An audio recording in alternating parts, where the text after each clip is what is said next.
to deal with body odor, mouth odor, and private part odor.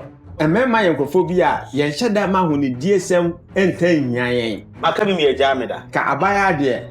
Wasem kwa hohron kwa no. I said take you by 4 minutes to 5 minutes. When you come home, we've all bathed in the house. Why have you not bathed that you are coming to sleep on the bed? And enter your room. Nanumu nkano enkoyi ntibo se no. Baka to say me dey me pray bema fear no. Me some brands be honoma. Me use engine Self-examination very important. Who's my saw ba una say want to be an kanche ba na just say okura na just say dia on door ba. Yes. When I'm kankan enumuka ayaseka nkakakaye